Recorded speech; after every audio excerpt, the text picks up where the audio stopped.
That's the magic number. Yes, it is. It's the magic number. What does it all mean?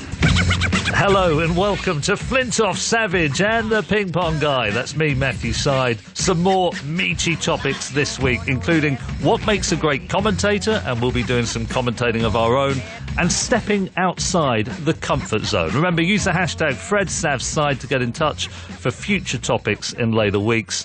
But before we get going, we've had a pretty good week.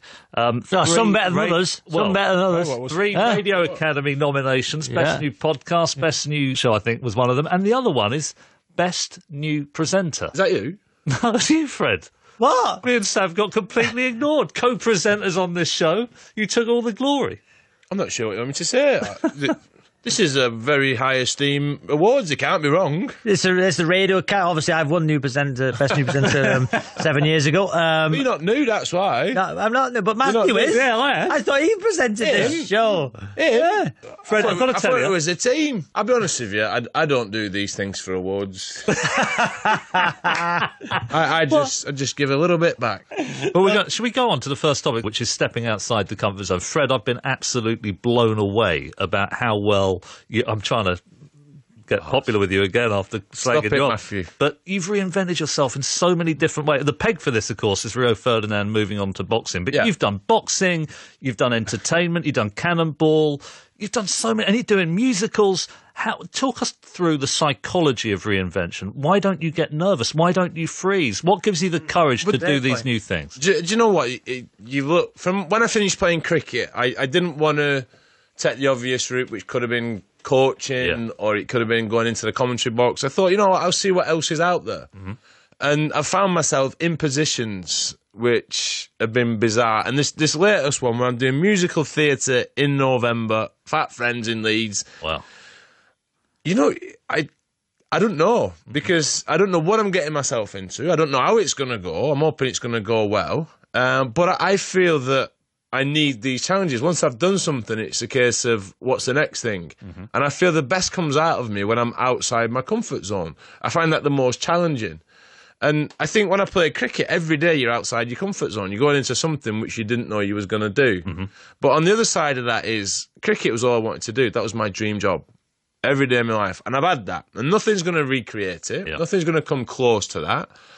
But I constantly need a challenge, I suppose. And I like being in that position where I'm not sure if I'm going to be able to do it. Have you ever been scared? You've moved into a new environment, you don't know what to expect, and you've got that feeling in the pit of your stomach. I get that a lot, to be honest. Mm-hmm. But I know how to control that. I like that feeling. I like that feeling of nerves. I don't get it to...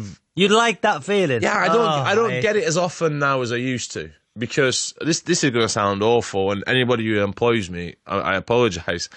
But when I played cricket, before every game, I was nervous. Mm-hmm. Every time. Before I came onto ball, especially before I went into bat. Nobody would know, but I was nervous. But I dealt with it in a different way. It was, well, why is this a bad feeling? Why is it a bad feeling? Mm-hmm. Only because someone's told you that it's a bad feeling. And someone said, these are nerves... These are horrible. This is... And I thought, well, I disagree. I actually really like this feeling. I like this feeling of not knowing what's going to happen. Yeah. I felt that I moved faster. Yeah. I got this energy inside of me. And when I retired from playing cricket, I missed that. Yeah. So, for instance, I'm doing a show for ITV. It's called All Star Musicals. Mm-hmm. And it's 7 people... who've always wanted to do musical theatre, having the chance to perform at the London Palladium. I'm hosting it, but I'm opening up with a number. And I'm doing it with Michael Crawford, who's an absolute legend of a man. He's like the judge and the mentor. And I'm performing these rehearsals in front of Michael Crawford. I'm a little bit nervous. I'm a fish out of water. But I love that feeling. I love the thought of going onto the Palladium stage in front of 2,000 people. And I'll be honest with you, there is a script... but I don't know what's going to happen. I don't know if I'm going to fluff my auto cue. I don't know if I'm going to fluff my lines, if I'm going to sing out of tune, if I get the dance step wrong. But ultimately, That doesn't worry you. I'm not bothered. What's going Really? to happen? What's the worst thing? I'm going to sing out of tune, and then after I've finished, I'm going to get in a car and I'm going to go home. You know, you mentioned Who last cares? week. Who cares? I'm not solving world's problems. You said attitude. last week it's almost worse that you got Crawford than the whole of the public because he's like this legend of musical theatre. Yeah. Can I ask you about the But one I'd sooner do it in front of 1 million people than 3. because it's more intimate with 3, isn't it? You can see the whites and get the them rights. all there, all turn up. But Go and have a look. before this show, I watched on YouTube one of the things you did that genuinely astonished me that you'd have wanted to do it: boxing. And I hadn't seen it before, but I watched it in the ring. I'll tell you what I felt to start with is, oh my goodness, he could get hurt here. And I looked at your face. You were being talked to by your corner man. Barry McGuigan was flashed. And I thought, you know, you're up against a professional boxer in a ring. Could have got punched around the face. What were your experiences? You must have been scared witless when you went onto that stool. Well, I stumbled into the boxing. I stumbled into it. And then I got to the MEN Arena in front of 10,000 people. And then the atmosphere, it got to me. I walked out, the Oasis song was on, the crowd's going off left, right and centre, get in the ring.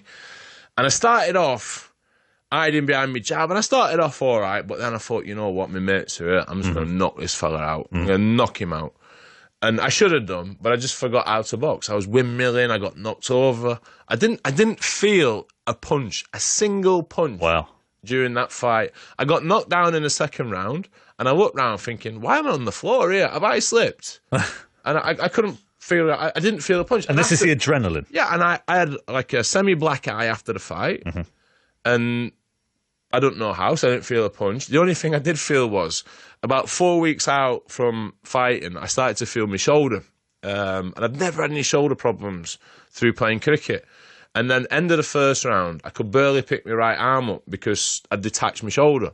So I'd ripped, so my shoulder, I couldn't really throw a punch properly. Yeah.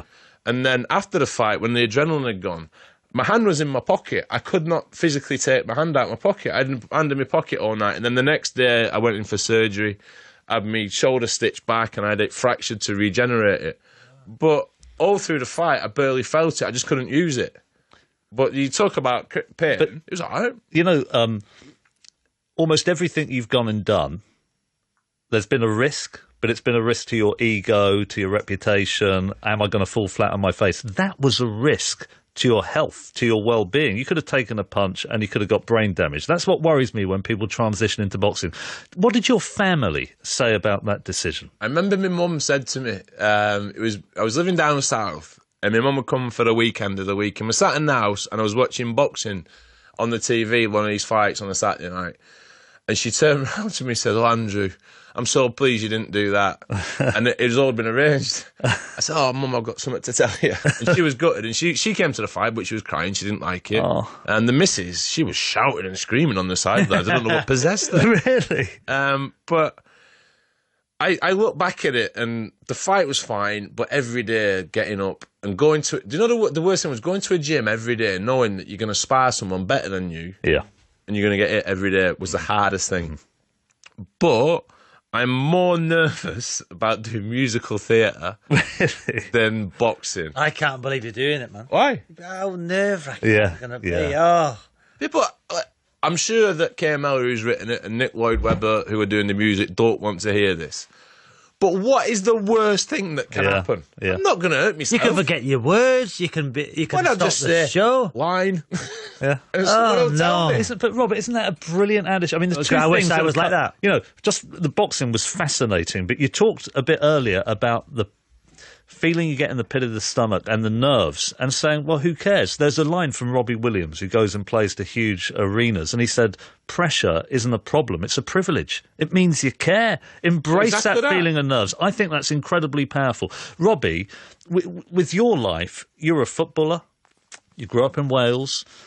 You had relatively narrow horizons in your footballing career. You're in a dressing room. You're on football pitches.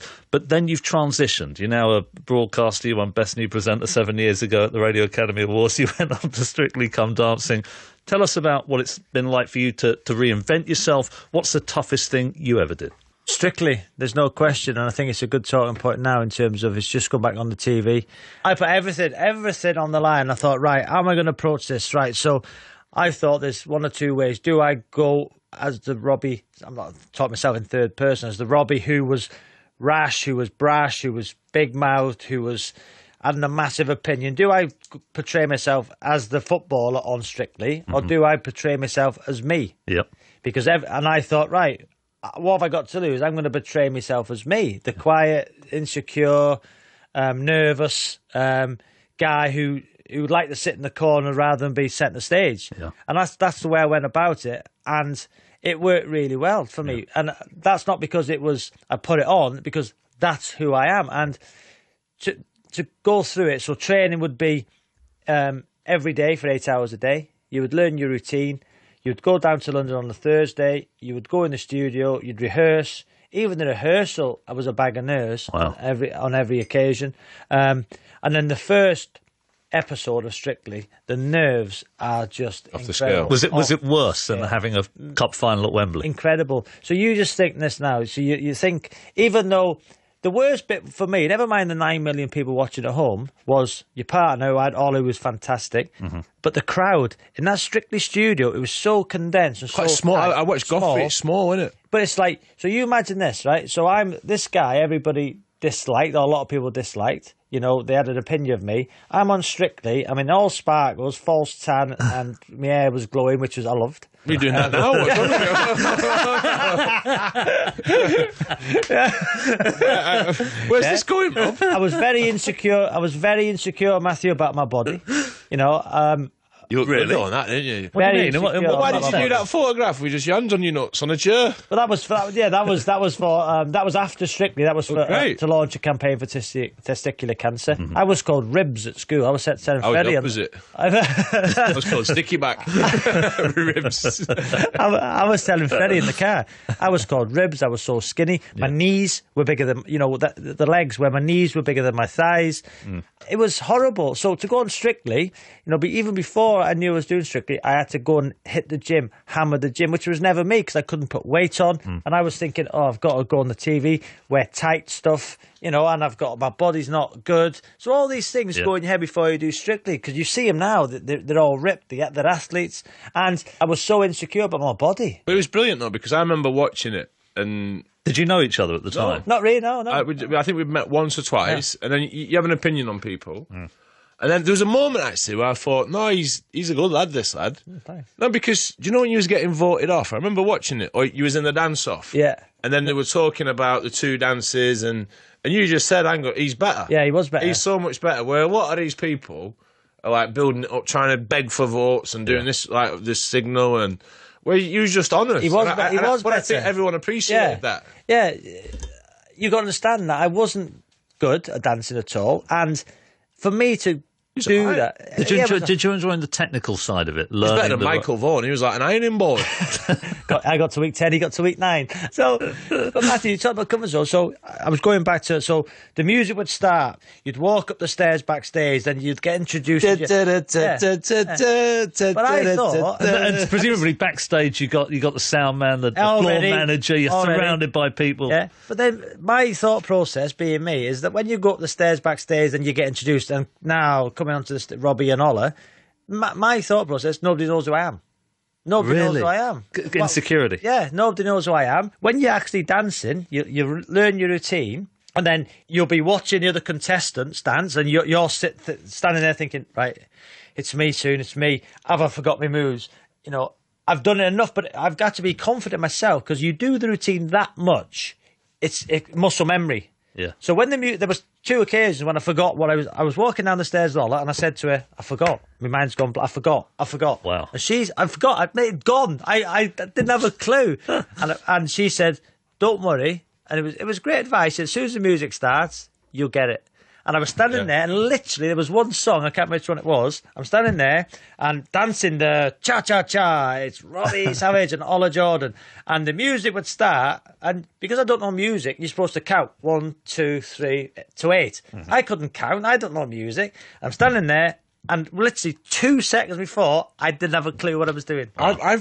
The music kicked in, and all of a sudden my legs started moving, and I'd done it. And I'd done it like that because it was muscle memory, but I was... Did Ola was she the Brilliant. one who coached you the routines? Or Yeah, Ola did it. She was brilliant. Honestly, such a good partner. She helped me. But to do that, and to the nerves, and to amazing. get through that, and to get to week 10. Listen, and I don't. Strictly is a huge bubble, and when I look back, I'm disappointed in myself, really, because Why? I am, because the way I was as a person. I was, as I said, on the show, I was insecure, I was nervous, I was this guy, but there was a part of me who got involved in the bubble. You know, you are, for that period of 10 weeks in Britain, you are one of the most famous men.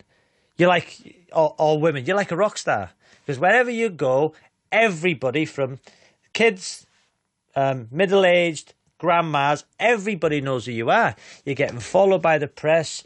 You're on in every newspaper. Everybody wants a piece of you. And I started to believe I was one of the most famous people in Britain. It And affected you. affected me. I got a bit cocky with myself. I got a bit. I did. I did, Fred. When I look back, and I didn't take my wife's Think it'll opinions. last much longer? What?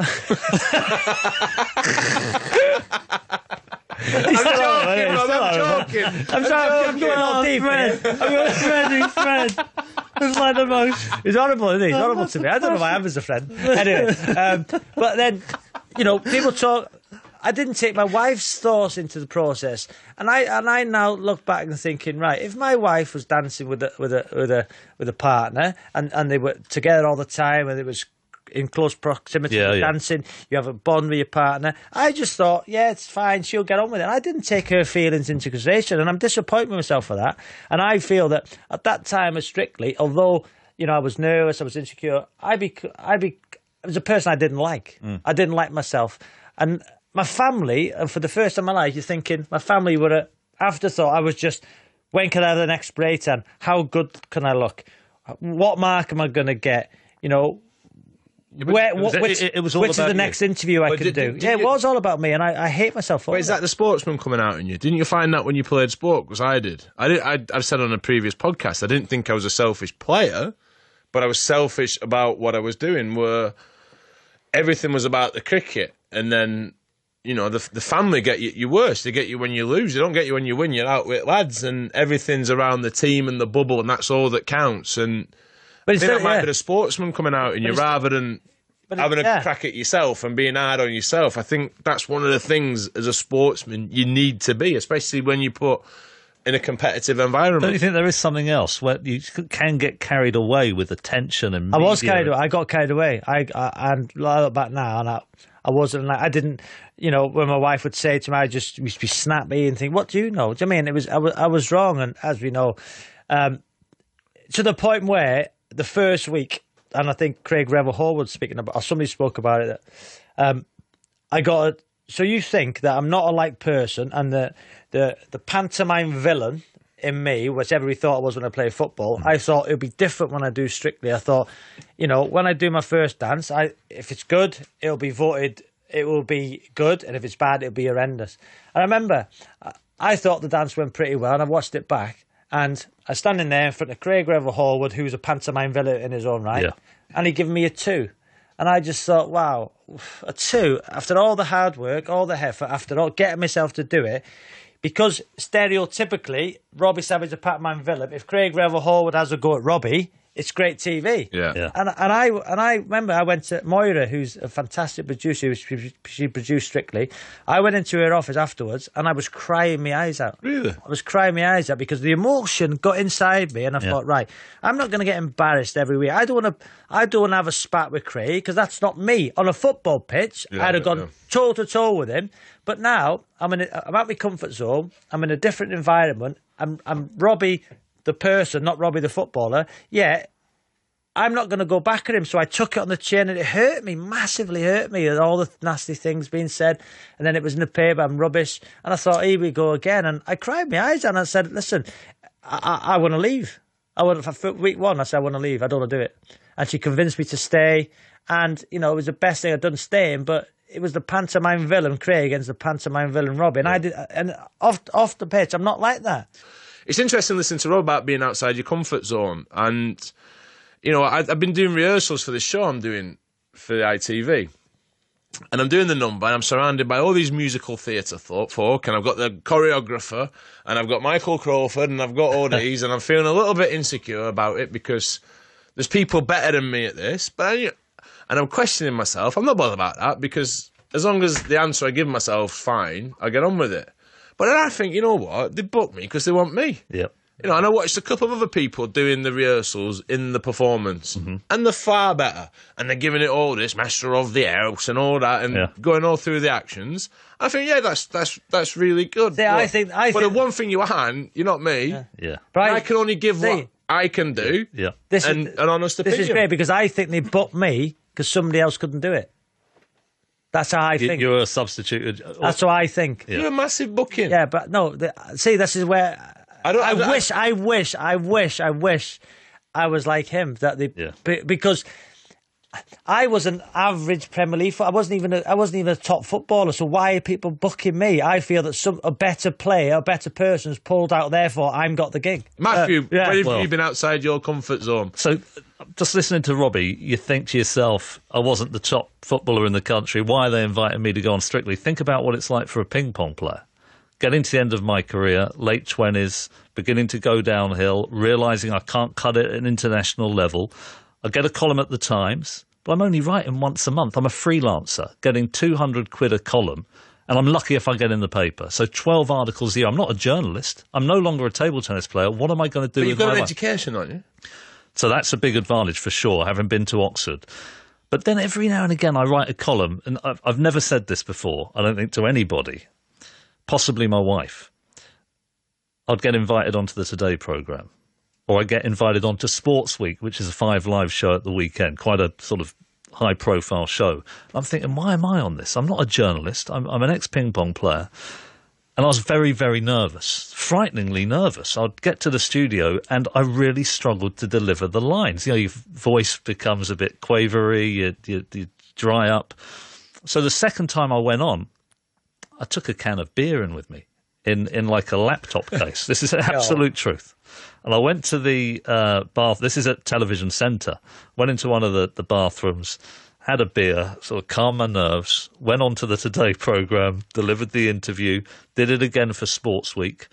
And I thought to myself, actually, the alcohol's making me feel a bit more relaxed. You know, it's enabling me to be myself. But I started relying on it. If I was having interviews. You and me both, Matthew. So you know what I'm talking about, Fred, right? I do, yes. Well, I realised this couldn't carry on, that this was a terrible way to be living, and that I needed to overcome my nerves if I was going to be able to transition properly into the media. So one day I thought, how am I going to get used to being in front of a group of people? It could be in a studio. Every now and again I was being asked to give speeches to sports clubs, you know, very low profile at that point. So I joined a club in Richmond called Riverside Communicators. It was me, a couple of middle-aged women, a couple of middle managers from a retail bank, and we'd go into this room and we'd deliver speeches to each other. And we'd have to do table topics where you'd be given a topic. You wouldn't know what it was before you got up there, and you had to improvise. And I went every fortnight for years, developing the ability, overcoming my nerves, being able to speak in a way that I wanted to. And that is probably the most important thing I've done in terms of transitioning and becoming comfortable outside my comfort zone. I've got to tell you, it took forever. And I've talked to a lot of high-profile politicians and other people of that kind. Everyone experiences nerves. And I think the key thing, Freddie put it brilliantly, you've got to have that feeling. I'm nervous when I start this podcast. I do lots of speeches now, 3 or 4 times a week, and I feel that sense of nerves before I get up. But you've got to embrace it. Well, I can relate to that, because I remember when we started League of Their Own, and you're on this show, and it's a big one for Sky. I used to drink so much before we went on to overcome nerves. Yeah. And then that became the norm in most of the things you do. You'd have a glass of wine, and it'd be a bottle of wine, and it'd be a bit more. Yeah. I got the dosage wrong a couple of times on League of Their Own. Not quite sure what the last round was. But now, obviously, a non-drinker. And that's been a massive step in the fact that you just do things. Just get on with it. Who cares? You know, ultimately, let's be honest. We do a podcast here. You look at what I'm doing on TV, you look at what Rob's done Strictly, and it doesn't matter. Does it really matter? No. And then this is where I'd hate to get to. I would hate to get to. I'd be so disappointed in myself, because I work with not I've worked with people and they talk about TV and they talk about theatre or they talk about radio, like they're solving the world's problems. We're just here to try and entertain someone, really. And that is all we're doing. We're all we're doing. Well, that I think, psychologically, when you're about to do something under pressure, you inevitably think of what could go wrong. And you start to think of the worst-case scenario. You know, if I lose in the Olympics or whatever, I could lose my lottery funding and I'll have to move out of my flat, or I'm on Strictly, I fall flat on my face, I'm a laughing stock, I can never work again. And in your mind, your emotions are going haywire. I think it's such a useful thing to say, what is the worst that could actually happen? My mum and dad will still love me, still be married, the people who I care about won't hold it against me. And that actually gives you a bit of reassurance to go and deliver. Having said that, though, Rob Key, you know Keezy, he said to me, because I keep saying what I'm doing, I love Do you play Keezy. cricket for Ken? Yeah, Ken England, people probably won't know who he is. And we did a bit of commentary this year, and he said to me the other day, he said, I can't wait. He said, when you fall flat on your face, I want to be there. But in the nicest possible But you actually did fall over doing that Elvis impersonation, but who cares? Do you know what? I know for a fact that I'm living on a crest at the minute, and I've done all these things, and I've got away with them. There'll be something where I'm going to get found out, and it'll happen, and I'll laugh. Thank you for listening. You can download the podcast for extended versions of all the topics we covered on this week's show at the 5 Live website and all the usual podcast places. The whole of the first series is also available to download. Please use the hashtag FredSavSide to get in touch through the week. If you could leave a review on iTunes and give us a rating, that would be really appreciated. We'll be back next week at the same time. But for now, from all of us, goodbye.